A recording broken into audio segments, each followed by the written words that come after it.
অনেকদিন পরের আবারও একটা নিজের মনের একটা ইচ্ছা পূরণ করতে যাচ্ছি। তো আজকে জানি না জিনিসটা ঘরে আসবে কিনা, আপাতত আমরা যাচ্ছি জিনিসটাকে দেখতে। তো কি দেখতে যাচ্ছি চলো তোমাদের দেখাচ্ছি। আমি তো রেডি হয়ে নিচ্ছি ঝটপট, আর তার সাথে সাথে কিন্তু আজকে মিষ্টুকেও সঙ্গে করে নিয়ে যাব আমাদের সঙ্গে। আর আমি কোথায় যাচ্ছি? রিলায়েন্স ডিজিটালে। হ্যাঁ, এখান থেকেই নেব একটা ফ্রিজ।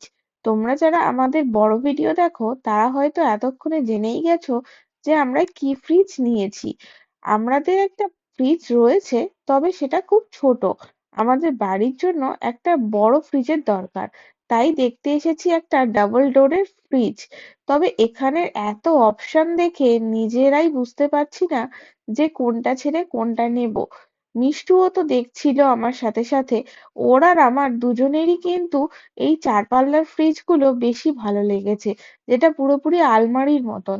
কিন্তু অভিজিৎ বলল যে এত বড় ফ্রিজ আমাদের বাড়িতে রাখার দরকারই পড়বে না, তুমি নর্মাল ডাবল ডোর ফ্রিজই দেখো।